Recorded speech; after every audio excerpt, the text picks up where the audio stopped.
never really being considered that big, but it was. We're about to get started in game 1 here, so make some noise, people. We want to hear people on the stream. Want to hear you guys. That's right. So we are going live over the PA system, so the spectators can hear our commentary now. They weren't able to hear it before, but we see right now from Harrison, we see the Thunderous and the Salamence, and from Luca we see the Gengar and the Thunderous. So we do see the mirror in Thunderous, but we've got 2 Pokemon here that are potential megas, but different, very different as well. So we do see the Intimidate off Salamence. It doesn't really play too much of an effect on the Gengar or the Thunderous, but it's interesting to see that, you know, the Gengar could opt to go for that Mega Evolution and trap both Pokemon in there, and very more than likely that we'll see the Mega Salamence as well, and just put the immediate pressure, and so we do. Yeah, and both players are making their minds up quite quickly. We see Mega Evolution from Harrison Salamence there. No Mega Evolution from the Gengar though. Yeah, that is interesting to note, being that the Gengar would naturally be a little bit more faster than that. So doesn't want to Mega Evolve there. He is going for the Thunder Wave, which is going to cripple his speed as well, being that it does have the Prankster priority. Gengar does go for the Icy Wind, and Salamence has protected there, so it is interesting to know that he is trying to get the speed control very early in the game. It's a critical hit on the Thunderous as well there. That's unfortunate, but it does have the Citrus Berry, but being that it was a critical hit, we might not have seen that Citrus Berry. That might have activated a little bit later. We also see he predicted the... We see Luca predict the Protect from the Salamence there, and we see him throw a Thunderbolt into the Thunderous and the Icy Wind. I mean, the Gengar is paralysed. I think that was a bit of insurance just to ensure that, you know, if it was Mega, the Salamence would still be faster. But we see both players go in. We see Thunderbolt from the Thunderous again. And also the Hyper Voice from the Salamence. And Harrison's Thunderous does get KO'd through that. And we see the paralysis from unfortunate Gengar. With the paralysis there. That's one of the trades of the game. The hacks or the speed ties. It is frustrating for players, but unfortunately that's the way it crumbles on that one. So we see Harrison send in his Xerneas here. Gengar is slow. It's weakened. It will not survive another Hyper Voice. So Xerneas, is fairly safe in front of that Gengar. Thunderous is another batter entirely. If it has Thunder Wave, the Pranks will ensure it will go before any attacks go off. So it could seriously reduce the speed. But we see instead it goes for the Taunt to stop the Geomancy on the Xerneas. Most definitely. And we do see the Hyper Voice that will pick up the KO on that Gengar there. Sort of a little bit of a dead weight, being crippled as much as it was and not being able to utilize its speed. Interesting to see that it does not go for the Geomancer. We see the Moonblast connect with the Thunderous and it picks up the KO as well. That was an intelligent play by Harrison there. If he goes for the Geomancer and gets taunted, he's wasted a turn. If he tries for, if Luca went for the Thunder Wave there, he could only Thunder Wave one of those Pokemon. But at the same time, you would have to try and take that Moonblast and that Hyper Voice. So he may have had one paralysed Pokemon, but at least he removes the Thunderous, which could be a big disruptive threat to his team. So well played by Harrison there. So we do see the Kyogre come into play here, and I noticed that it actually primal first, and you mentioned that could be a potential bad thing, just because that Kyogre is not really able to do a hell of a lot in the sun, but then Groudon is able still to be able to do to utilize its move pool through the rain. So could be a little bit of a disadvantage here for Luca here. I think it certainly is a lot of major disadvantage, although most Kyogres run an ice type attack, that ice type attack will do considerable damage to the Salamence, if not outright knock it out. So it's not a total disaster not having access to the water type moves, because the ice move would be fantastic for the Salamence. But at the same time, it's something interesting to note that the Kyogre is slower than the Groudon, which will also be sort of useful news for Harrison should he have to bring his own Groudon in at one stage. Most definitely. So we do see the Moonblast does opt to go through the Groudon rather than the Kyogre itself. Does predict that play very well, because we do see the Ice Beam also connect to that Xerneas. We see the Precipice Blades as well from the Groudon going into the Xerneas there. So he's doubled into the Xerneas, trying to remove the Xerneas. He obviously feels that's a bigger threat and that he can sort of, remove the Salamence later on. Alternatively, could have been predicting that Protect and, Salamence protects, Xerneas softens up the Kyogre. Most definitely. So we do see the Tailwind here come through Harrison, and again, it's just all about that speed control, making sure that he gets those shots off first. So we do see that Moonblast connect with that Kyogre. does about 25 to 30%, and we do see the Kyogre then return with an Ice Beam, which is going to knock out that Salamence. Yeah, and Groudon's still yet to move, but we see here the Fire Punch. Here go for the Xerneas. Very smart play. Doesn't want to risk the accuracy here. Fire Punch would do plenty of damage. That critical hit there, utterly irrelevant in terms of damage. So, but with Harrison, keeping his eye on the long game here, getting that Tailwind up, ensuring that whatever Pokemon is in the back, and it is his Groudon, is going to be the fastest Pokemon on the field. Most definitely.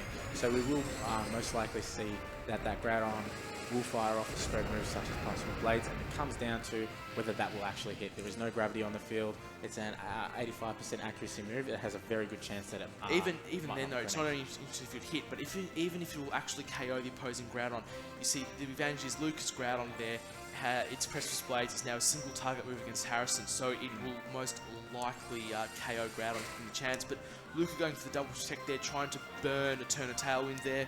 So he knows what he needs to do, but whether or not he'll be able to get it off in time to stop Harrison is another question. Most definitely. It's still anyone's game, but we do see that Harrison's going to fire off with that Priceless Blades. It is going to connect. It isn't going to be enough to KO either Pokemon. We see the Kyogre connect with that Ice Beam there. Does a decent amount, and it goes for Rock Tomb. Ooh, that's a very, very intelligent play there. Rock Tomb has it's still not 100% accurate, but has a higher accuracy than Precipice Blades. That ensures that when the Tailwind expires, that Luca's Groudon will be the fastest thing on the field here. Luca here can safely double protect, burn that last turn of Tailwind, and suddenly Harrison's Groudon is gone from being the fastest Pokemon on the field to the slowest. Very, very smart play on Luca's end by then. So we do see that double protect. Tailwind has now petered out, so now we will see basically the return on the Groudon and the Kyogre. We do see the Ice Beam connect. It does a decent amount. It lives just, and he's going to play it safe, and he's going to go for that Fire Punch. And Luca takes game one. Very back and forth that game. I quite enjoyed it. There were times where I wasn't 100% sure which player was actually going to have the upper hand, but yep. Luca was very calm and collected, and I think that's ultimately what ended up saving him. He made some really smart plays by, obviously burning that Tailwind, and obviously that Rock Tomb, I think, is what sealed the deal. It's also interesting to note there, Harrison, he went for the Tailwind on the Salamence, which was it was certainly a viable play. But I think he went for it knowing that he would likely lose Salamence that turn, he would likely lose Xerneas, so he's got a Groudon with the 2-on-1 situation. I think he was banking on that Precipice Blades being able to KO the Groudon and the Kyogre, or at least KO the Groudon. Most definitely. So that's interesting information that his opponent's primals are exceptionally bulky. And it will see. But I wonder, if he had have gone for, the Hyper Voice to the Tailwind, get that bit of extra chip damage, would that have made a difference? But we're still not entirely sure which primals are actually the fastest. All we know is that Luca's Kyogre is faster than his Groudon. Most definitely. So here we go into game 2 with Luca winning the game 1. So we do see that Gengar and Thundurus lead again, and we see Xerneas and Smeagol this time. So interesting right here in the sense that Thundurus can put that pressure on with the Taunt, as we saw in game 1, and also Gengar being part Poison type, he can hit that Xerneas quite hard as well, but also he can opt for that Taunt as well. But we do see that Follow Me coming from the Smeagol. We do see the Taunts come into play here, so he is likely going to be setting up with that Geomancy. Does go for that Sludge Bomb, goes and connects with that Smeagol, and goes down to its Sash. Yes, but definitely was not a favourable lead for Harrison there. The Gengar Thundurus, excellent lead against the Xerneas Smeagol. Even though that Harrison has been able to get that Geomancy up, there's still the possibility of Thunder Wave on Luca's Thundurus, which can no longer be redirected. That Smeagol is taunted. Gengar can just go for straight attacks. Even with the Geomancy boost, Gengar's natural poison resistance will ensure that a Dazzling Gleam will not one-hit KO. So Harrison not in a good position here. Most definitely. We did see also that the Smeagol did get the Moody drop of accuracy. So he got the decrease of accuracy, which was unfortunate. So if he did want to have that last effort of firing off a Dark Void, if he was that fast enough, it would have been... yeah, but Taunt would have stopped the Dark Void anyway. Oh, So most true. It was Smeagol's an utter dead weight. But so you see Harrison, he's withdrawn the Smeagol here, sending in the Groudon, which is probably a bit of a better play, trying to move into a bit of position. You know, Groudon sort of has this favourable matchup against Thundurus, unless Thundurus is carrying King Power Water. We saw that with Josh Mados against Nicholas Bingham in Masters top 16. Most definitely. Oh, sorry, top 8. So we do see the Xerneas protecting here. Quite strong, the two of them, the Xerneas and the Groudon. We do see the Sludge Bomb. He does double up into that Xerneas. We saw the Thunder Wave as well, which we didn't see in Game 1. Yes, that's right. So unfortunately, it does double up into that Xerneas, and it does protect. So a little bit of a waste of a move there. It does get that safe switching into Groudon without taking any damage, which is really good. Yeah, but at the same time, it was the right thing to do. That Smeagol couldn't do anything. He was going to be withdrawn outwards.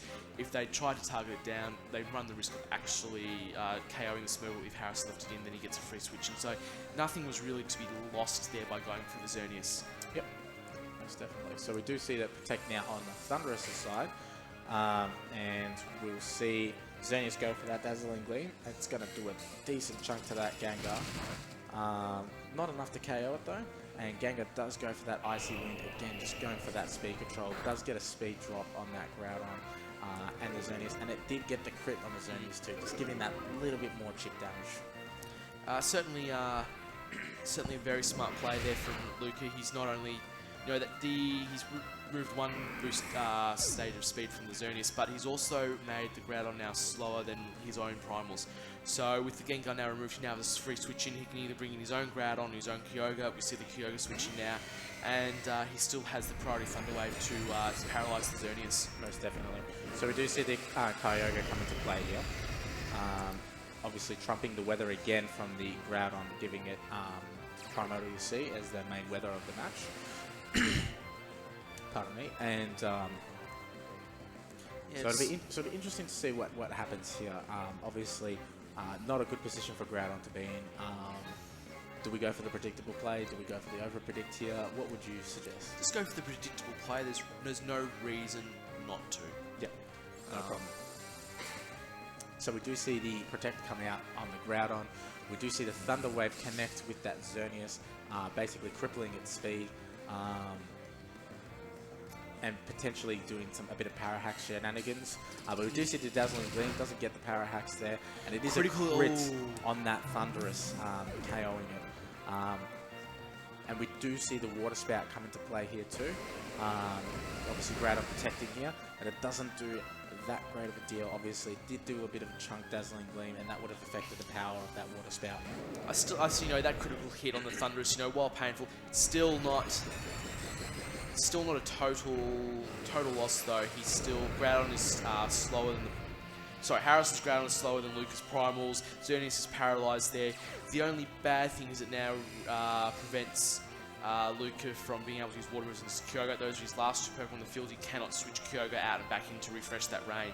So Harrison still has his 4 Pokemon, so he's still in a relatively strong position here. So it will be interesting to see. We've seen withdraw the Groudon. I think it's a smart move, preserve it for a later game. Yep, of course. And we do see the Salamence come into play. It is going to get that Intimidate drop on that Groudon as well. Interesting to see.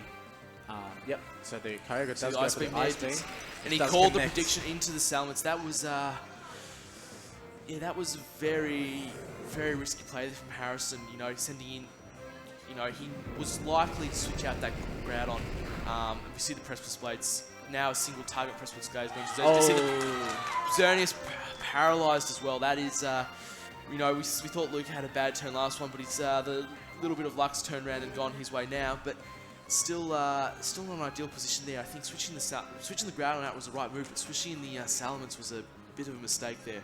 I have to agree. And it's amazing how the tables have sort of turned a little bit here, because we do have Smeagol and obviously Xerneas on the field here, but both of them are critically injured. Obviously Xerneas has got the paralysis as well.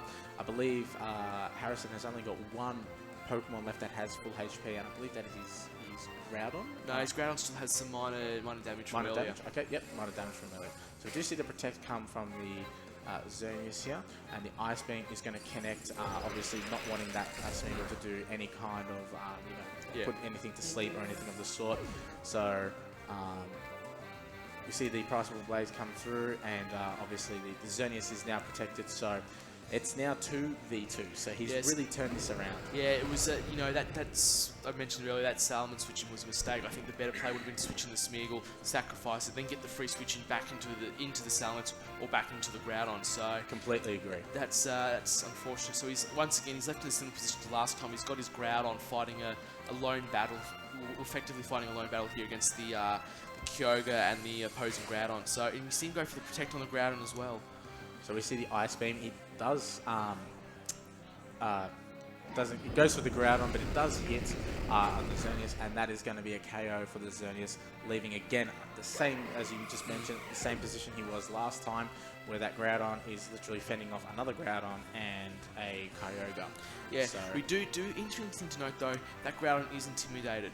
So whereas I've mentioned earlier in the stream that a single target Precious Blades is likely to one-hit KO any opposing Groudon, with the Intimidate drop I no longer think that's possible. That Kyogre, it's at half health. See him go, for a Protect here. He's trying to get as much damage as possible onto the opposing Groudon. You see Harrison's Groudon is moving ahead of Luca's Groudon, gets the Precious Blade successfully off against Luca's Groudon. So, and we see the Rock Tomb again. Well played. That's a critical hit there. I don't think that's not the issue. The issue is now the speed drop. Groudon is now slower than Luca's Primals, and Luca is in a strong position here just to clean up. Yep, pretty much. So we do see the Ice Beam connect here. It is going to do a decent amount. Will not KO at this range. But we do see the Priceable Blades connect, and that is game, set, and match for Luca. Have to commend him. He played very well. He was in a very tough spot in early on in game.